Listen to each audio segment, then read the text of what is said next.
Hey, my friends, welcome back to an episode of Notes from the Edge. This is the place where we have the conversations we should have been having all along. You ain't talking about it, but we're gonna. And today's guest is Stephanie Renner, who's an attorney, keynote speaker, creator of Regret to Resilience Method. Man, nobody likes living with regret. It's 7-pillar framework that helps individuals and organizations release unresolved regret and finally move forward with clarity, self-compassion, and purpose, which matters so much. For nearly 25 years, Stephanie advised CEOs, entrepreneurs, organizations through complex decisions and difficult transitions. Through that work, she witnessed how regret can influence leadership, workplace culture, confidence, performance, and the ability to make decisions from clarity. Her understanding of regret became deeply personal following the death of her son, Jordan, by suicide. In the aftermath, Stephanie found herself navigating grief, guilt, and the painful question of if only. Oh, such a powerful question. And it Mhm. followed the profound loss. And her path through that experience became the foundation with which she teaches now. And she challenges the belief, I love this, that moving forward requires forgetting, minimizing, or don't you love the words getting over it, what happened. Instead, she helps people distinguish responsibility from hindsight, separate personal worth from painful outcomes, and build a life that can still hold purpose with both grief and renewed purpose. She is also connected to Gilly's Friends and offers the free 7 Pillars Roadmap to help people start applying the principles right away. And we love that. Stephanie, welcome to Notes from the Edge. How are you doing today, my friend?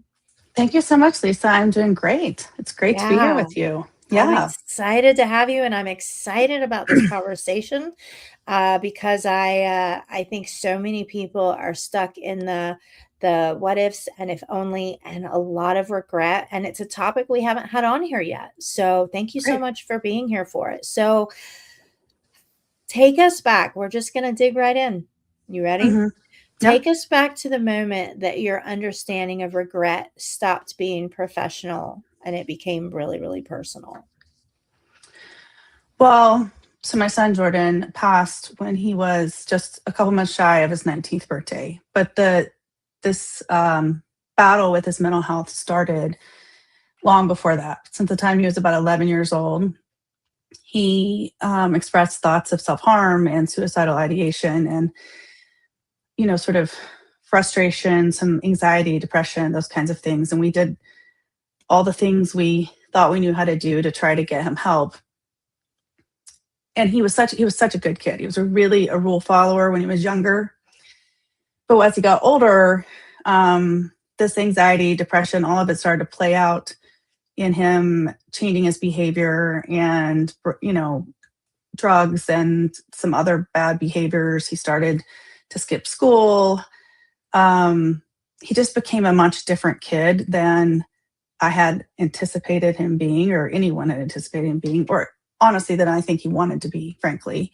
Hmm. So I would say my I don't know that I learned to deal with it then, but the regret starting setting in then, even Yeah. before he died, because you start to beat yourself up about, well, what did I do wrong to get to this stage? Why are my friends' kids, and his peers that he's grown up with, why are they like getting college scholarships and going on college tours and excelling in sports and finding their place in whatever else it is, and why is he acting out in this way? Like, you point back at yourself at, what did I It's do all my wrong? fault. Yeah. Right, Yeah. of course. I think that's a normal thing for parents to do. And then obviously when the horrible day came that he did die by suicide, um, obviously it just all comes in a huge wave, right? Like, Yeah. you just fall into this abyss of what I call if onlys. If I'd only done this, if I'd only done that, if I'd only been there that day, if I'd only gotten in the right therapist, if I'd only put him in Boy Scouts, if I'd only, I mean, I could make It was a endless. It list. sounds like it was Right, endless. right, Yeah. of course, yeah. Yeah. Yeah. So you started with the if onlys immediately. Yeah, well, I mean, yeah, you're in shock at first. I mean, I would say after the dust of like, all the people at my house and funeral service and all that settled. But yes, yeah, Yeah, it sort of yeah. comes right away. So you describe people as putting themselves on trial. So is that what you Hmm. did? Put your own self on trial Yeah, I mean, in your that's an mind? analogy that works for me. Sometimes I feel like it's a cheesy analogy because I'm I a like lawyer, it. right? I like Yeah. it. And it I suits you. mean, You're a lawyer. yeah, I often say that it's like you're playing the prosecutor, judge, and jury all at the same time, right? You're Yeah. not letting anyone else or any other considerations come in because it has to be your fault. And I think we all go through we all want to find a place to place blame Yeah. for the things that happen that are out of our control. It's human, right? It's Yeah. human. Yeah. Yeah. And when it's not something like a car accident or something where like there's some explanation, then you try to find that that person to blame, and we often want to take it on ourselves, and we feel like it's like our job to punish ourselves. Oh, um, self-abuse. It's yeah, self-abuse is what it yeah, is that we're doing yeah, in our heads. absolutely. Yeah. Yeah. And we can be on autopilot with it, Right. not Yeah. even knowing that we're doing it to ourselves constantly. Because what do we have? 80, 90, it changes 1,000 thoughts a day, and 85% of them are negative anyway. And you have something like this happens, and so then 100% of your thoughts are negative. So um, many people are told to think positively, forgive them, forgive yourselves. Definitely, why aren't you over it yet? When are you going to get over it? Get over it. Why does that stick with you as if that's not the way? Well, first of all, I mean, you're not going to get over it. I'm never going to get over the death of my son, right? Right. I When I talk about grief in particular, I talk about it as something you carry with you. So it's not about getting getting rid of it or getting past it or over it. It's about learning how to live with it in a different way and letting it propel you or serve a purpose in your life. But this whole idea of just, be happy, think positive, I mean, that sounds great, but it doesn't work, right? I It don't, doesn't, does it? I mean, No. It lots of us have actually tried it. sometimes can make it worse, because then Yeah. you start beating yourself up because you're not doing it. You're like, It's like, what's "Why wrong with aren't I me? doing it?" Yes. Yeah. It's not Yeah. working. Why is it working for this chick over here? Because it ain't working for me. Yeah. Yeah. So Yeah. then the self-abuse starts again, right? So, yeah, Absolutely. when people are just like, "Just be," or "Just do," or it's like, "I would if I could." First of all, we would if we Hmm. could, and it becomes an impossibility. But yeah, I think it creates more of the self-abuse in our own minds. Yeah. So one of the things I talk about is, one of the things people say to you in my situation is you did everything you could. And that's, they're comforting me. And honestly, they're basically telling me I'm a good parent, right? Because Yeah. they saw how we struggled. But I really struggled with that phrase when people would say it to me because my like logical lawyer brain, right, it says, well, maybe, I mean, nobody does everything they can. Or what if I didn't do everything I could? Does that Yeah, the now did make I it question. Did I? right? Did I? But does Yeah. it make it my fault? Right? The Yeah. reason we say that is to absolve people of guilt. And I think we should stop thinking about fault at all in these Mm. situations.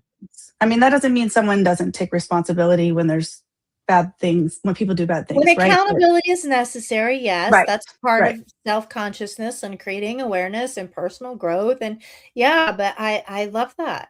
Stop But when you're finding trying people to to move blame. on Yeah. from these things you beat yourself up about, Yeah. there's no purpose in trying to assign fault somewhere. Like that just Mm. doesn't it it doesn't solve anything. It's not going to bring the person back. It's not going to put your marriage back together. It's not going to get your job back. You know what I mean? Like, It's not where the healing happens, because right. you're still in like this victim state. It keeps you in anger, it keeps you in resentment, it keeps you in the blame game, it keeps you, yeah. And I was in it. I was in it for years. It's my parents, it's my ex, it's this, it's that. Mm, And until we will, in here we call it other focus. If you are other focused, you got to take that finger and turn it inward, because this is an inward journey. This is mhm. our personal human journey. And ain't nobody going to do it for us but us, Yeah. you know? Yeah. And we So, have to focus on what we could and couldn't control, right? Like at the end of the day, there any of those if onlys, any of those things that I focused on or beat myself up about, there's no guarantee that a single one of those would have changed the outcome yes. because I Yes. don't control the outcome. Yeah. Yeah. And that's When did hard. you get to a point where you realized with observation that I'm playing the if only game in my head? What happened there? Where was that transition?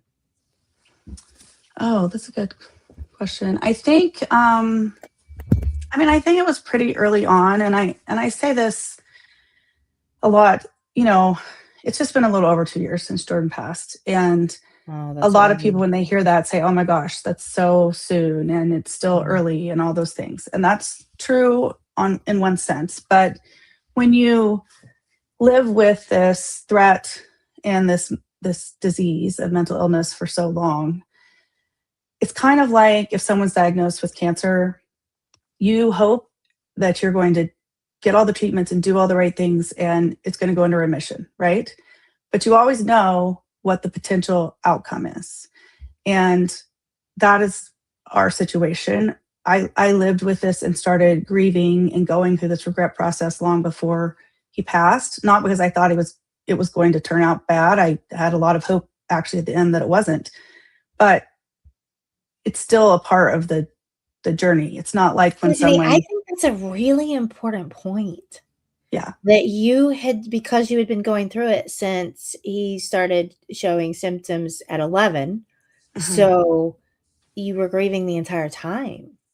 Yeah, I mean, you grieve the loss of the child you thought you were raising, you grieve the loss of the future you thought he was going to have. Um, there was all these things that happened along the way that changed what his future was going to look like. And that doesn't mean it couldn't have gotten better or turned out very differently, but it just didn't go the way I thought or hoped it would go. And there is a grief process in that.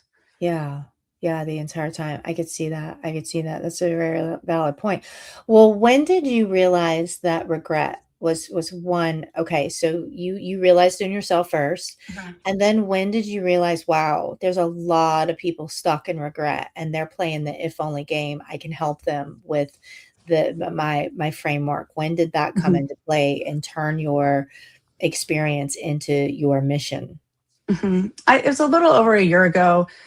My mom was diagnosed with Alzheimer's probably a couple years before Jordan passed, and we were sort of going through that with her. She was in assisted living. We had to move her to memory care, and she eventually passed a year after Jordan died. And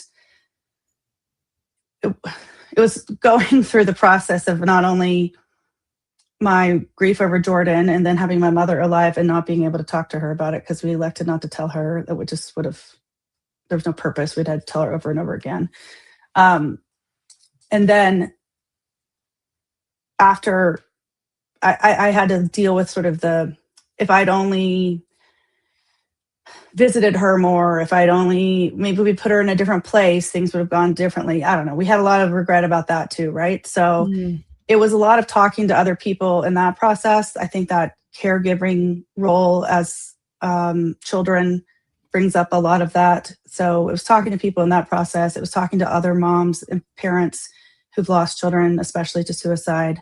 Um, yeah, I mean, it was mostly just a collective but you talking played to the other if people. only game with your mom too. Yeah, I did. So, Yeah, yeah. absolutely. So, yeah, that makes sense. Doing it again and then catching it. How did the framework develop? How did you create the framework? Well, well, first of all, I've been through a lot of therapy, obviously, and I think that's important for anybody going through something like this. But I really had to sit down and think about what went through my head in this process, and the main, um, the I don't know, like the tree trunk or whatever I'm trying to say, that it all comes from is really this idea of not controlling the outcome. So I think I think when I realized that, I had to think through, okay, if I can accept that I didn't control the outcome, what are the ways that I let go of each of these things that I'm torturing myself about, and find the freedom to move forward. One of the key things for me was, well, first of all, I always call the if onlys like bricks that you put in a backpack. So you're wearing this backpack full of bricks and it's just weighing you down. It doesn't serve any purpose. Yeah. And then I keep joking about this because I've been saying this forever. And then I see that all the women in my neighborhood walking around with the weighted vests. They're choosing to carry their backpack Yes. of bricks. And I'm like, so that's different. I got a weighted vest I wore it one time. I was like, oh God, this is Yeah, not cool. I haven't done it yet, but I'll just take a walk. yeah. I'll just take And a this, walk. this carrying around these if onlys, they weigh you down, they don't serve a purpose. And I talk about taking each of those bricks or if onlys out and asking yourself, and I think you have to do it one by one. Like, one of the things that I got really focused on is the day I believe this happened. I found him the next day, but the day it happened, I had gone somewhere for the afternoon and I felt like I shouldn't go. And I went anyway. And I don't know exactly what time it happened, but I think it happened sometime in that time period. And, I had to let go of, okay, if I'd only been home, if I hadn't gone to that place that afternoon, then I would have been home and I would have seen that he was spiraling and I could have stopped it. Right. So you started with the biggest if only, right? Yeah. Yeah. You Yeah. hit the biggest Because that one was the one first. that was right in front of me, like that was the most logical one. And it just isn't true. I mean, there's just no guarantee. There's no way to know. I Yeah, don't know. If I was home, maybe he would have left. Maybe, I mean, there's just no, yeah, I exactly. just can't. Well, you just said something. You said the freedom to move forward. So let's talk about moving forward and moving on because you feel like they're a little different. Like, I do. explain. Yeah. Yeah. Well, people say all the time, oh, you haven't moved on yet, or you haven't gotten over that yet, to people who are grieving any kind of loss, whether it's marriage or Do a they death or whatever come it to you and is. say, why aren't you over it yet? No one said that directly to me about Jordan, except I would say when I was still working in law firm, there were versions of that. Like, Gotcha. no one was quite that harsh, but it was more like, okay, well, it's been this amount of time.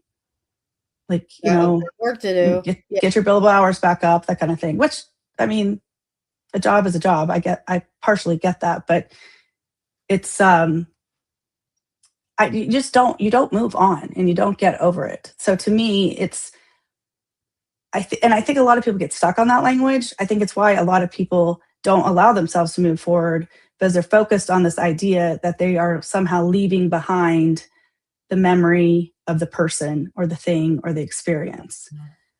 Yeah. And so And then blaming themselves, right? I Right. can't move on. And then the Right. self-abuse starts again, right? Yeah, I I'm gotta not stay doing it stuck in right. this Yeah. so that I can hold on to them, right? Yeah. When the reality is you can move forward and carry that with you. You can carry the person, you can even in an experience like a marriage or a job or whatever, you can take the good, you can take what you learned, the validity of that experience and carry that forward with you without letting it keep you stuck by torturing yourself over why it went wrong. Over the words matter, and the words we Yeah. use to talk to ourselves you're absolutely right, keep us stuck or help us, and I liked your wording, freedom to move forward, not on, right? Yeah. The words we tell ourselves really do matter. One of the keys for that for me was when I started to let go of the phonies and I understood I didn't control the outcome. I had this question that came up for me of, okay, well, did any of the things I did matter? Like, if I don't control the outcome, then did all these things that I try to do even matter? And what I say is, of course they mattered because your love or your worth is not measured by the outcome. That's important. Love and worth not attached to the outcome. Yeah. Because so many times we are conditioned to believe that it does. Yeah. Yeah. And it could be conditioning from something that happened when we were 5 Hmm. and then we Of carried course. into our adulthood. Yeah. I love that. Yeah. Well, and we just in the society are obsessed with outcomes, right? Like you do X, Y, and Z and you get this, and you work Produce. hard and you get this. You love enough and you Produce. get this, right? Yeah. Yeah. But that's not, and that those are all part of life, but it's not a measure of who you are or your worth. And for me in particular, I really found I came to a place where I had to remind myself that Jordan knew he was loved. And I know that for sure for a lot of reasons, but the value of my love for him isn't dependent on what the outcome was. Yeah.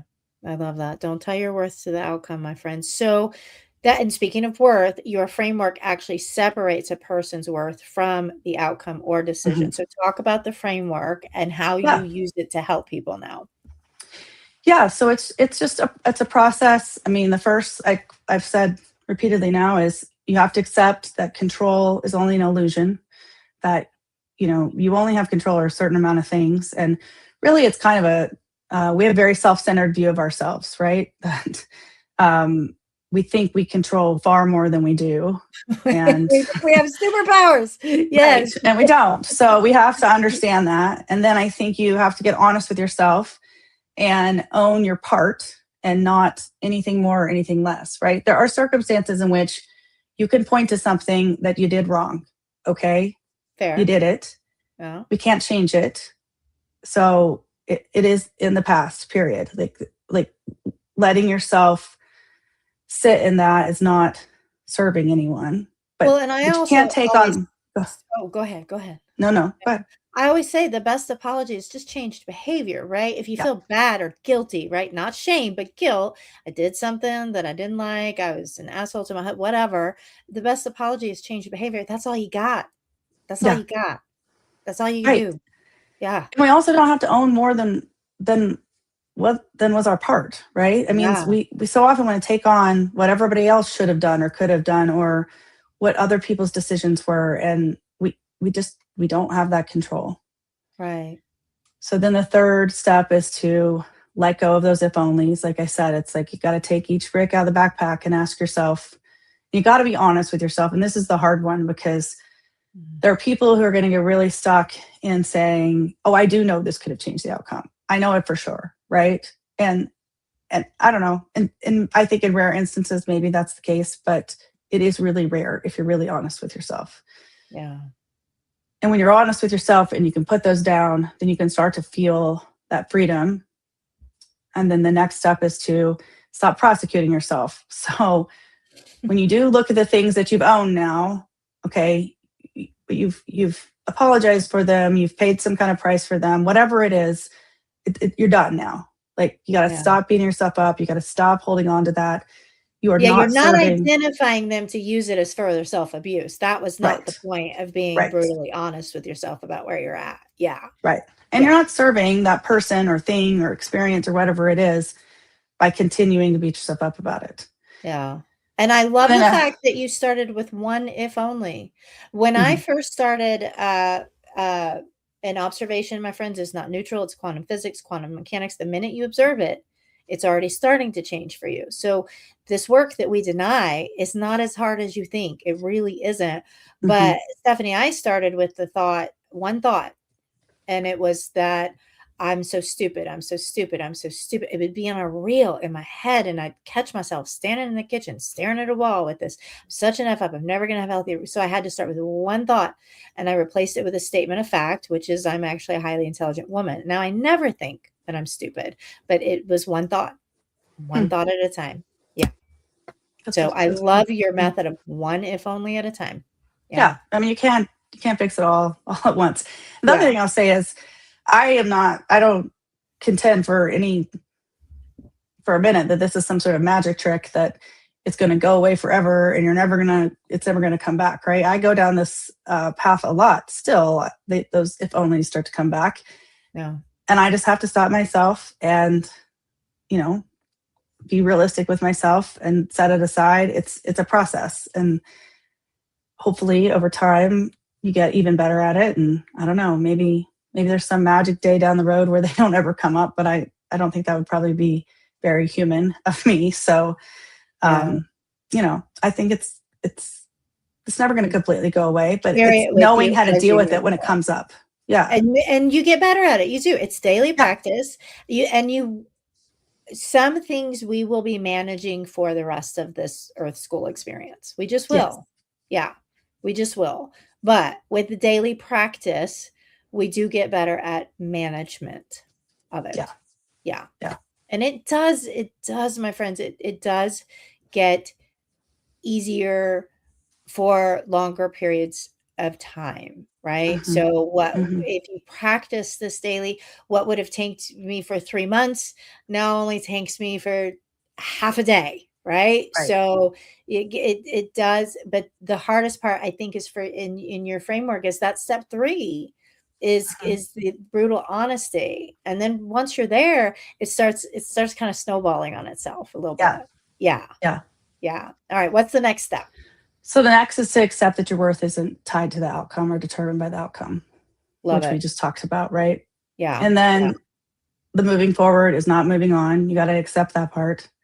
And then you get to define what comes next. So, you know, there's tons of stories of people who've turned their pain into purpose, right? Mhm. And that can take a lot of different um, versions. It can be a total life change in what you're doing. It can be just living differently in yourself. It can be how you interact with other people, whatever it is. You get to define what that is, and there's a whole world ahead of you. And I think that's the way you honor whatever or whoever it is that you lost.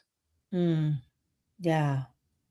By moving forward in freedom, but Hmm. taking them with you, Hmm. on your journey, on your journey. Yeah. So what is like your ideal client? Who are you currently working with or wanting to work with in terms of people stuck in the regret cycle? Yeah. Well, so I'm doing some individual coaching, and I'm currently revising this on my website. So hopefully that'll be up in the next day or so. Some individual coaching around this just 7-step process. It's probably going to be about a 7-week program. Love it. I've got a workshop that I'm working on. I do some workshops with, you know, the translation of this into the corporate environment can seem a little harder to some people, but honestly, like there are so many employees sitting in companies out there who are wallowing in some kind of regret, and it's not just someone who lost someone. There's all kinds of things going on, and even within even within their professional lives of like Yeah. beating themselves up about the things they did or didn't do right. And I think if you can provide people with the tools to know how to set those aside, then you are going to have a much more productive workforce. So there are workshops Yeah, available because if for, they're playing the if only game, it is affecting their work. Yes. yeah, yeah. Yeah. It's showing up My at work true, somehow. yeah. My true love though is really public speaking. So, keynote speeches and breakout sessions and that type of thing. That's what I really love to do. So, also available for that.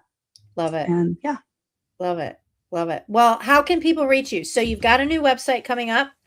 You've got a yeah. new website. We won't launch because I launched these pretty quickly. We won't launch until your website comes up. So where can people Oh no, the find you? website's up. The website's up. The part about individual coaching, I just don't have that piece in there. So it's fine. It's StephanieRennerspeaks.com, or you can go to regrettoresilience.com and it will redirect you.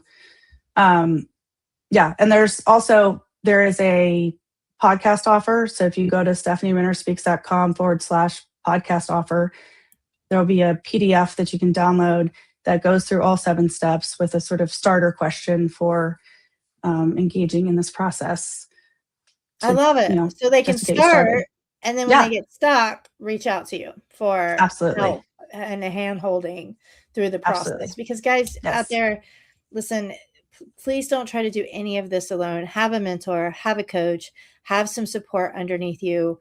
It's really difficult to do it alone. That's how my journey started, and it was a lot harder. It became much easier when I did take some bricks out of my own backpack and start raising my vibration a little bit, and my inner circle started coming in, and now it's the healthiest circle I've ever had. So it will come, but the transition for me after doing all kinds of therapy, I did the therapy rite of passage. I think it is a rite of passage. Yes, But yes.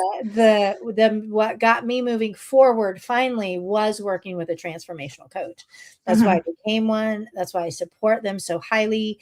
I just think it's lovely to look backwards at what happened. It's a very important step. But if we don't have some support underneath us to help us move forward, we do get stuck in that blame game and the if only game. So, I agree. guys, yeah, we're gonna have all the links for you. You don't have to write anything down. There'll be clickable links. Stephanie, we're gonna get the link to your sheet, your both of your sites. Mhm. Guys, you can find Stephanie very easy, and she's available for speaking engagements. So definitely reach out after you do the worksheet. And if you feel super stuck, especially if you're grieving, if you're really stuck in grief and you're surrounded by people who are telling you, move on, it's been long enough. You need to suck it up, toughen up. I got told to man up. I mean, whatever it is you're being told that Mhm. isn't working for you or Mhm. helping for you. And I think, Stephanie, sometimes it just helps to have someone having our back that is validating our experience for us. I mean, just that Yes, alone can, yes. right, make all the Yeah, difference in the world. absolutely. Yeah. And there's value to someone having been through something that you haven't been through. I mean, even my own therapist said exactly what you said about therapy and coaching, right? That there's a real need for there's a role that coaching serves or a role that therapy serves. And Yes. coaching from someone who has actually been through the life experience is really valuable and can provide you tools that you don't get in a regular therapy session. Yeah, and just remember, guys, grief can be anything. It can be the loss of a job. It can Mhm. be moving, to a new location. Grief can be, having an accident that, tanked you for a month or hitting a depressive wall. So, do the worksheet. If you feel like you're stuck, reach out to Stephanie. Stephanie, we always close out with 2 questions for our guests. You ready? Okay. All Mhm. right. The first one is, in your own life, what do you feel like you performed in order to survive?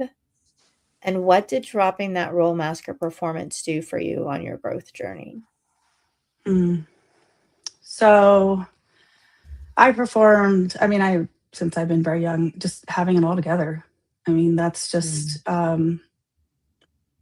sort of how I was raised. My mother's wonderful, amazing mother, but she just sort of sucked it up and did what she had to do and always was polished and put together and had her life together. And I fooled myself into believing that I wasn't performing because I was so open about myself to people, but it wasn't really, I put stuff about myself out on Facebook or whatever, and I didn't try to create this false life, but I wasn't really vulnerable and I wasn't really honest about what my own um, drawbacks and struggles were. And, I didn't have anything left to perform after I lost Jordan. So Yeah. I always say I lost the ability to care about the things I don't care about.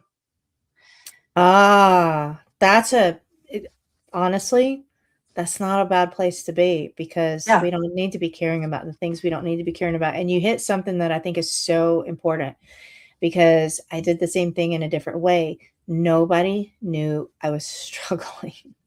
Hmm. So, my friends, if you are struggling, please reach out Oh, yeah. for support and the right fit too. And it may Hmm. take 1 or 2 humans. Working with people is a relationship. So, therapists, you may have to go through 3 or 4 life coaches, talk to them, get on their calendar, get on Stephanie's calendar, see if she's the right fit for you. And, if you're not the right fit for her, she'll let you know and you can let her know. But it's worth checking out a couple to make sure that you're the right fit. But please, by all means, if you are struggling, uh to use her word, vulnerable, be vulnerable enough to let somebody know and make sure they're a safe person, because if they're not a safe person, you're just going to shut down and probably never do it again. So it's Yeah. really important. So Stephanie, what do you feel like we need to be having more conversations about? That's the last question.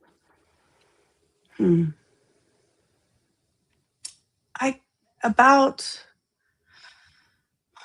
human connection.